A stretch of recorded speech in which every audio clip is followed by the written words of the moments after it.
Welcome, fellow seekers of history's shadows. Before we journey into the shadowed corridors of medieval monasteries, I'd love to know where in the world you're listening from tonight. Whether you're settling in for a sleep in Manchester, beginning your evening wind down in Melbourne, or finding a quiet moment somewhere between, I'm grateful you've joined me here. If these explorations into history's more unsettling truths resonate with you, please subscribe so you never miss our descent into the past's darkest corners.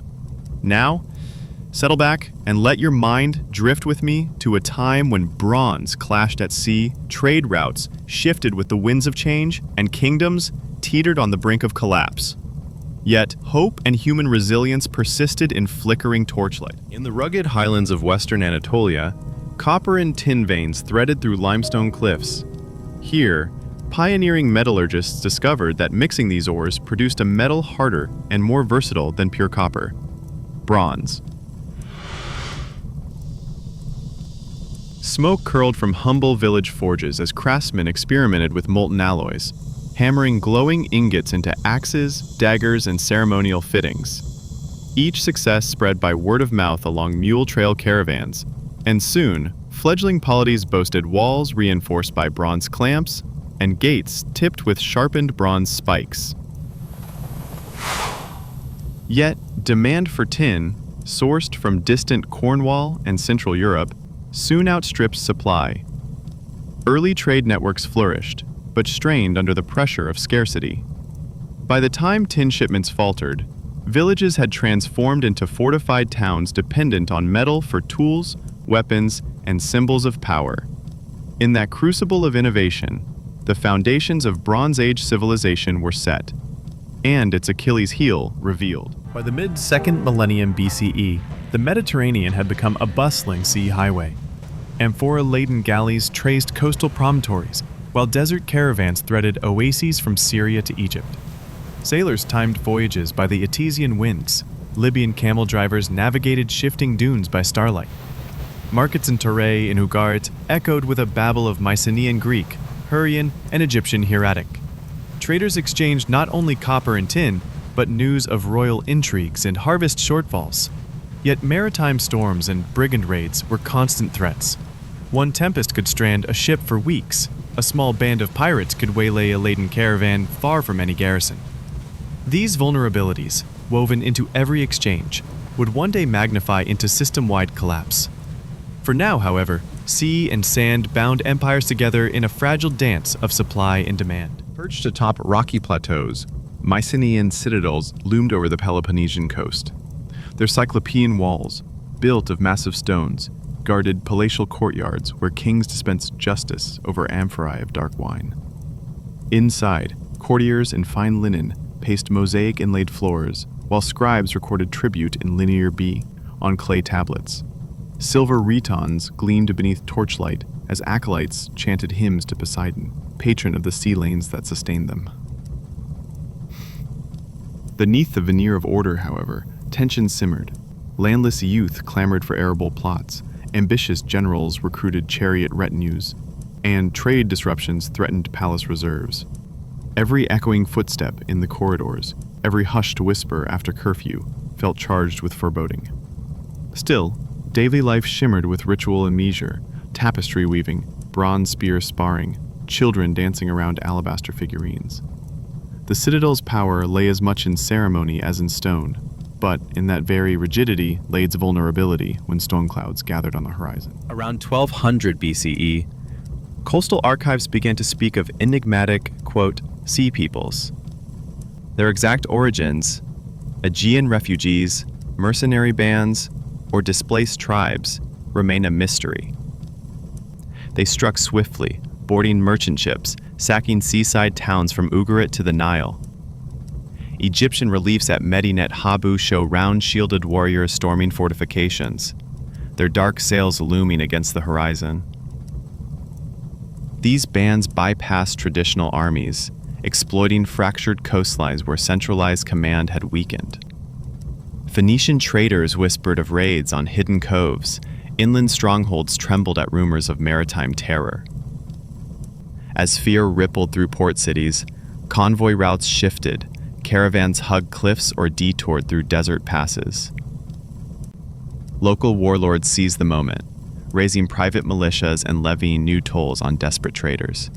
The arrival of the Sea Peoples thus amplified pre-existing stresses, nudging Bronze Age society toward unraveling. The Eastern Mediterranean straddles seismic faults, inevitable ruptures that, in the mid-12th century BCE, battered kingdoms from the Hittite core to Cyprus. Temples of ashlar masonry, once deemed eternal, cracked and collapsed with thunderous roars. Villagers fled, clutching idols and livestock, as tsunamis scoured harbors. A Hittite letter laments crushed storehouses and drowned barges. Our gods have torn down our walls. The sea has swallowed our grain. Emergency rebuilding diverted timber and labor away from palaces to homes. But every patched wall felt provisional.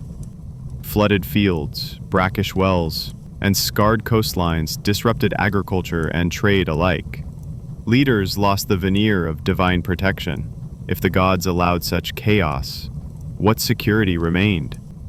The psychological blow of seismic calamity deepened existing crises, accelerating the broader unraveling of Bronze Age civilization. In the Nile Delta and Levantine plains, farmers relied on seasonal floods and canal maintenance to sustain fields. Yet droughts, silt-choked waterways, and diverted labor sparked multi-year grain shortfalls. Royal granaries, formerly bulging, now echoed with hollow clinks. Papyrus scrolls from Thebes detail rationing decrees. Families of 4 allotted barely a loaf of bread per day. Laborers paid in figs and lentils. Villagers queued at granary gates, desperation etching every face. Temple kitchens diluted barley beer. Priests manipulated temple records to conceal the famine's depth. Some turned to acorns, wild grasses, and ground pulses, but these filled bellies uneasily. Social bonds cracked, communal feasts vanished, debt bondage rose, and uprising simmered in bread-starved towns. When basic food became a luxury, faith in kings and gods alike began to crumble. Another fissure in the edifice of Bronze Age order. As famine and raids intensified, royal courts turned to marital diplomacy. Princesses from Phoenicia, Mycenaean, and Egypt embarked on perilous journeys to seal alliances with foreign rulers. One Hittite missive to Pharaoh declares, "Let our bloodlines entwine as our nations entwine." Gilded galleys ferried brides draped in silken gowns and gold-leaf jewelry across storm-tossed seas. At distant courts, they navigated unfamiliar rituals, kneeling before Ugaritic idols or anointed by Egyptian priests. Banquets showcased exotic fare, Cretan dried figs, Cyprian honey-glazed almonds, Syrian spiced wines. Beneath the pageantry, however, lurked suspicion. Factions spied on newcomers, rival courtiers plotted their disgrace, and some brides never bore heirs, jeopardizing fragile pacts.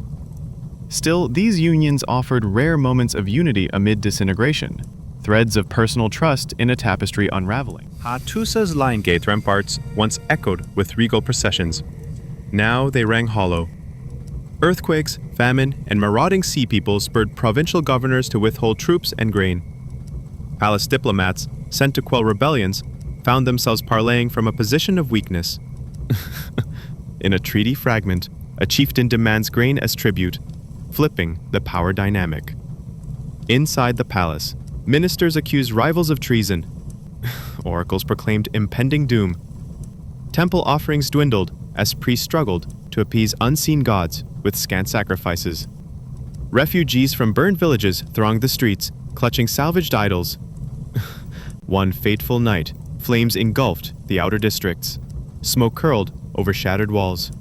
When dawn broke, the grand libraries lay half-emptied, their cuneiform tablets pawned for grain. Survivors fled broken roads, carrying what they could. Thus, not by decisive conquest, but by attrition of faith and resources, did the Hittite superpower vanish. Across Sinai, Egypt's new kingdom, once triumphant under Ramses II, strained under relentless pressure. Ramses III faced repeated Sea Peoples incursions and Libyan raids. Carvings at Medinet Habu show chariots crushing invaders and ropes binding captives. But the state coffers ran dry. Temple projects slowed. The grand pylons of Karnak saw fewer dedications. Granaries dipped below safety margins. Queues formed at temple gates for scraps of barley soup. Even the Valley of the Kings felt unrest. Graffiti from workers hints at delayed rations and labor strikes. Yet, spiritual life adapted. Scribes penned hymns to local deities. Artisans fashioned faience amulets for protection. Families held intimate household rituals. In this quieter creativity, Egyptians found solace, striving to preserve ma'at, cosmic order, in their own hearths. Though the New Kingdom would never recapture its zenith, its cultural resilience echoed across millennia. Bronze's brilliance hinged on tin, scarce and far-flung. Cornwall's bog ore and European cassiterite fed Anatolian forges. But pirate raids and political upheaval made shipments erratic. As tin cargoes dwindled, artisans faced dire choices: dilute alloys to brittle extremes, or hoard supplies for elite patrons. Guilds of metalsmiths in Mycenae and Ugarit petitioned rulers for relief, warning of, ominously, a calamity worse than famine. Emergency scrap drives retrieved bronze from ceremonial daggers and statues, but recycled metal could not solve growing deficits. Tool production slowed. Dull plowshares hampered spring sowing. Swordsmiths sharpened worn blades in lieu of forging new ones, eroding martial readiness. The domino effect was stark. Fewer agricultural tools meant smaller harvests, fewer weapons meant weaker defenses, weakened economies meant less capacity to import essentials. Tin's hidden scarcity thus became a public crisis, tipping the balance of civilizations long sustained by bronze. As bronze supplies waned, Anatolian smiths turned to iron, a challenging ore requiring higher furnace temperatures and precise carbon control. Early bloomery forges produced spongy iron blooms, which forgers hammered to expel slag and shape blades or plowshares. Word spread of iron's superior edge retention. A Phrygian forger boasted of an iron sickle slicing wheat stalks cleaner than any bronze tool. Though some purists scorned iron as crude, its advantages were undeniable. Warriors in the northern Levant equipped themselves with iron swords. Farmers celebrated iron hoes that turned soil more deeply. Control of iron production conferred strategic power, shifting political dynamics. Iron did not instantly supplant bronze, but its emergence signaled the dawn of a new age, one born of necessity, ingenuity, and the ability to adapt when an empire's lifeblood faltered. As famine and raids intensified, royal courts turned to marital diplomacy. Princesses from Phoenicia, Mycenae, and Egypt embarked on perilous journeys to seal alliances with foreign rulers. One Hittite missive to Pharaoh declares, "Let our bloodlines entwine as our nations entwine." Gilded galleys ferried brides draped in silken gowns and gold leaf jewelry across storm-tossed seas. At distant courts, they navigated unfamiliar rituals, kneeling before Ugaritic idols or anointed by Egyptian priests. Banquets showcased exotic fare: Cretan dried figs, Cyprian honey-glazed almonds, Syrian spiced wines. Beneath the pageantry, however, lurked suspicion. Factions spied on newcomers, rival courtiers plotted their disgrace, and some brides never bore heirs, jeopardizing fragile pacts. Still, these unions offered rare moments of unity amid disintegration, threads of personal trust in a tapestry unraveling. Once proud citadels abandoned, waves of refugees spilled into hinterlands. Families in threadbare cloaks trudged dusty roads, clutching clay cups, wooden dolls, or a pouch of bronze beads. Towns struggled to absorb them. Temporary camps of woven reed tents sprang up outside city gates. Local authorities, torn between earning tax revenue and feeding the hungry, oscillated between relief and expulsion. In a forlorn Ugaritic letter, a magistrate pleads for, grain for these homeless souls, lest they perish. Children scavenged fields for stray grains. Elders bartered tales for bread. Yet new solidarities formed. Locals and displaced shared water wells, intermarried, and created councils to manage scarce resources. Craftsmen without commissions taught refugees pottery and weaving. In exchange, refugees offered labor to rebuild collapsed homes. These grassroots networks foreshadowed Iron Age communities, where mobility and hybridity became defining traits. Though marked by suffering, these displaced peoples sowed seeds for reborn societies. In regions once dominated by palace states, desert tribes seized new power. Driven by Bedouin-like adaptability, they controlled oases and trade routes. Under charismatic sheiks, they formed confederations, demanding passage tolls from caravans. One desert fair at Tema drew merchants from Arabia, Mesopotamia, and Egypt, now under camel-mounted sentries. Nomadic rituals blended tribal customs with palace-inspired ceremony. Dusk drum circles, poetic jousts, and communal feasts under starry skies. Spoils from raids were redistributed, fostering loyalty. Their intimate knowledge of scarce springs and hidden paths made them indispensable mediators. When inland rulers sought mercenaries, nomads obliged, for date palms, silver rings, or grazing rights. Though settled elites scorned them, these mobile peoples bridged fractured polities, carrying news and goods across ruined landscapes. Over time, some sheiks founded dynasties near revived towns, their desert wisdom reshaping regional politics. In their resilience, we see how marginal groups can thrive amid systemic collapse, steering history toward new horizons. From Bronze Age ruins sprung fresh polities: Philistines along the Levantine coast, Arameans in Syrian hinterlands, and Neo-Hittite city-states in Anatolian foothills. Each fused legacies of their predecessors. Philistine pottery echoed Mycenaean motifs, Aramean inscriptions adapted Phoenician letters, Neo-Hittite temples borrowed Egyptian relief styles. In Gath, quay walls were rebuilt for nimble coastal vessels rather than grand fleets.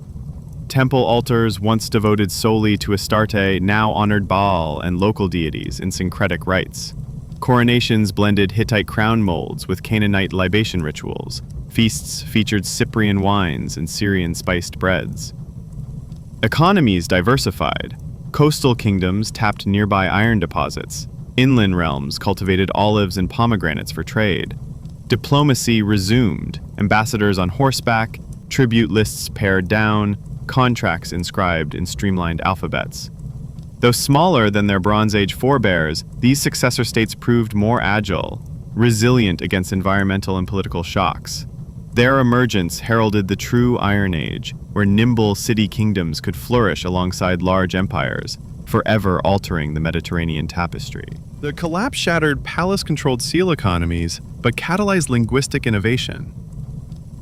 Phoenician merchants distilled pictographic scripts into a 22-letter alphabet, ideal for papyrus, pottery, and stone stela. Greek traders adopted it, adding vowels to suit Indo-European speech. In Olive Grove classrooms, itinerant tutors taught apprentices to carve names and contracts with newfound ease. Early Greek inscriptions on stone stela, "Here lies Sapphira, daughter of Theon," mark the dawn of alphabetic literacy. Bilingual Phoenician Aramaic texts on city gates testified to cultural blending. By democratizing writing, these scripts empowered local administrators, poets, and merchants alike. The shift from cumbersome cuneiform to a lean alphabet laid the foundations for the literature, law codes, and philosophies of the classical age. Old sea lanes lay partly abandoned, but novel corridors emerged. Arabian spice roads threaded frankincense fields to Mesopotamia. Desert tracks from Gaza crossed Sinai to the Red Sea, where monsoon winds propelled ships to East Africa and India. Petra's rose-red facades cut into cliffs hid sophisticated cisterns that captured scarce rains. Caravanserais, fortified stone inns, sprang up every day to march apart. Travelers found respite beneath vaulted porticos, trading news and goods. Sri Lankan cinnamon, Nubian ebony, Cypriot copper. Monetary systems evolved. Gold staters circulated alongside barter. Scribes recorded transactions in numbered ledgers. These new networks bypassed many collapsed ports, earthing fresh commercial hubs. Merchants navigated dunes by star charts and seasonal thunderheads. The revival of trade replenished material wealth and rekindled faith in interregional cooperation. It proved that, even after a century of upheaval, human ingenuity could rebuild bridges across deserts and seas. Though great monuments crumbled, mythic iconography endured in small, portable artworks. Clay seal impressions depicted storm gods battling serpents. Terracotta votive figurines of worshippers preserved rituals. A rare Mycenaean seal shows a crowned queen atop a lion-headed throne, an echo of vanished palaces. Iron Age artisans adopted these motifs, blending them into local styles. Basalt reliefs at Zinzirli displayed deities in curly bearded attire, reminiscent of Hittite models. Household shrines showcased painted pottery harvest scenes, ensuring communal memories of festival rites persisted.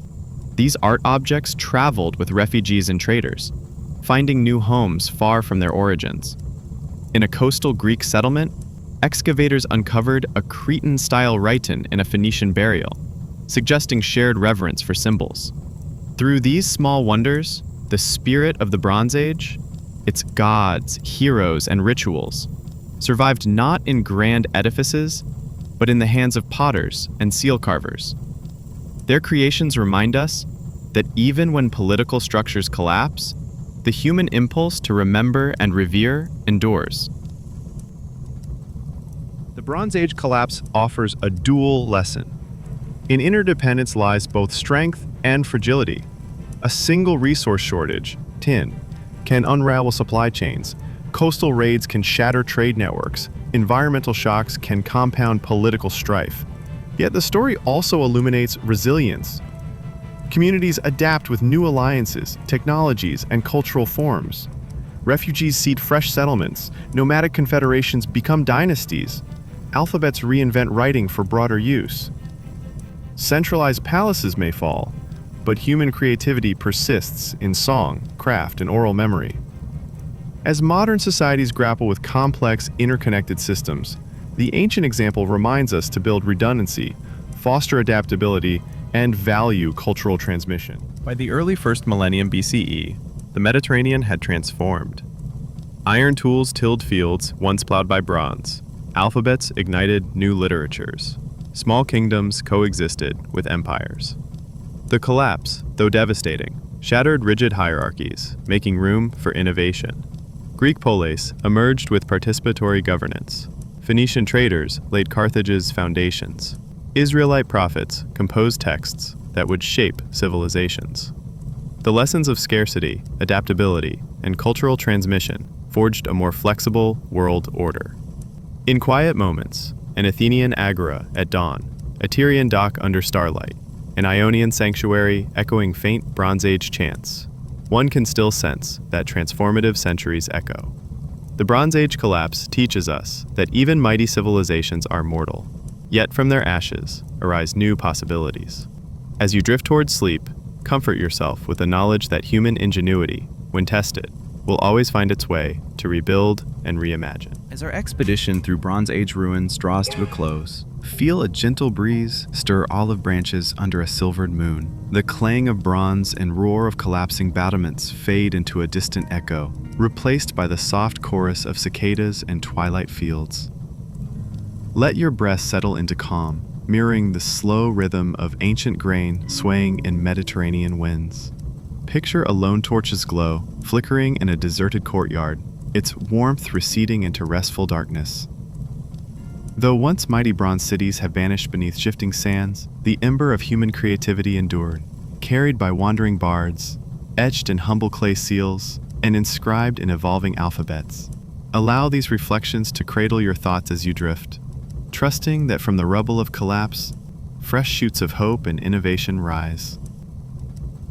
Let this knowledge be your final companion, that resilience blooms most brightly when tested, and that every ending harbors the seeds of a new beginning.